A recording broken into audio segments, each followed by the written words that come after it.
Hello everyone, আমি সুস্মিতা। আজকের একটি নতুন ব্লগে তোমাদের সবাইকে অনেক অনেক স্বাগত। আশা করি সবাই খুব খুব ভালো আছো, সুস্থ আছো, আর আমরাও এখানে বেশ ভালো আছি। আজ হলো রবিবার, আর রবিবার মানেই ছুটির দিন। দেরি করে ঘুম থেকে ওঠা, খাওয়া দাওয়া, ঘুরতে যাওয়া সব কিছু মিলিয়ে রবিবারের দিনটা কিন্তু বেশ ভালোই কাটে। সাথে যদি ওয়েদারটাও বেশ ভালো থাকে তাহলে তো ব্যাপারটা মন্দ হয় না। আর রবিবার মানেই তো বাঙালিদের ঘরে ঘরে মাংসের আনাগোনা, তাই আজ ভাবলাম আমিও দুপুরে একটু চিকেন রান্না করি। গতবার তোমাদেরকে আমি দেখিয়েছিলাম যে এখানে চিকেন কেমনভাবে পাওয়া যায়, তো এখানে আমি নিয়ে এসেছি এই চিকেন ব্রেস্ট পিস।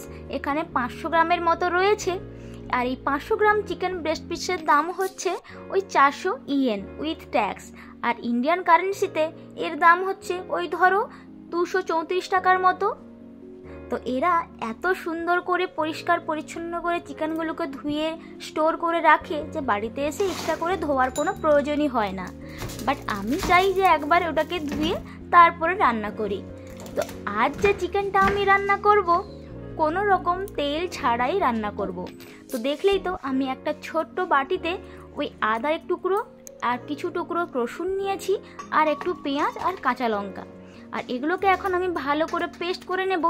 আর তার আগে মাংসে তো আলু ছাড়া একদমই চলে না, আর এখানে আমি কটা আলুও কেটে নিয়েছি।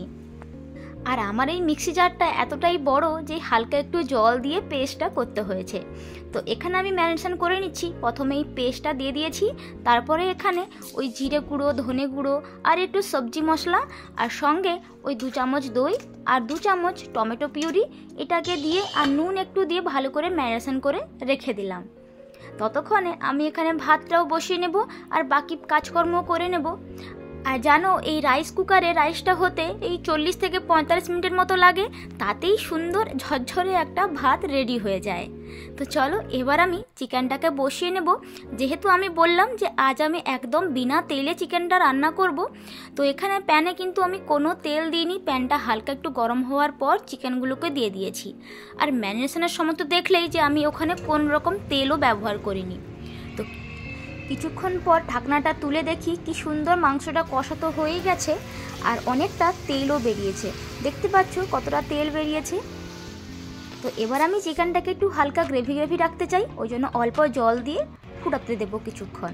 দিলেই আমার চিকেন একদম রেডি। তো চলো এবার তাহলে তাড়াতাড়ি করে ভাতটা বেড়ে নেওয়া যাক, পেটে তো ছুঁচোর ডন মারছে। তো এখানে আমি ভাত নিয়েছি, 1 বাটি চিকেন আর কয়েক টুকরো শসা নিয়ে নিলাম, আর সঙ্গে নিয়েছি একটা বোলে ফ্যাটানো দই, আর উপর থেকে অল্প ছড়িয়ে দিয়েছি ওই বোঁদে।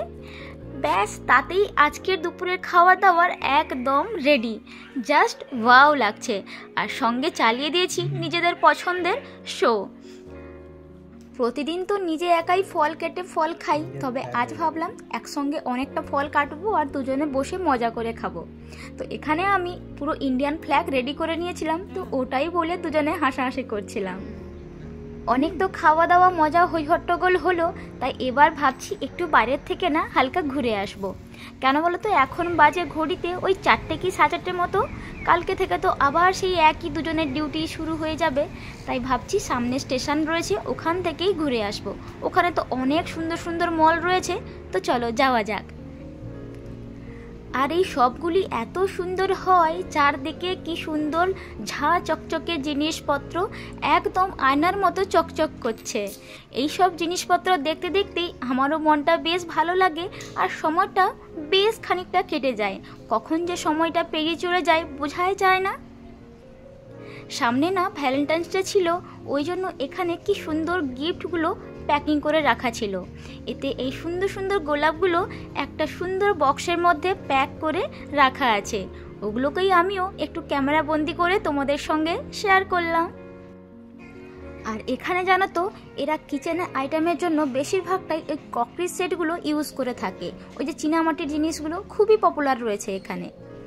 আর এদিক ওদিক ঘুরতে ঘুরতে এই হানিস শপটিতে না চলে এসেছিলাম। এখানে জানো তো খুব সুন্দর সুন্দর সোয়েটার, ব্যাগ, জামা কাপড়ের কালেকশন রয়েছে। এর আগে এখান থেকে একটা ব্যাগ নিয়েছিলাম, সেটা তো তোমাদেরকে আগেই দেখিয়েছি। বাট এইরকম একটা হোয়াইট কালারের সোয়েটার আমার না অনেক দিনের পছন্দ ছিল।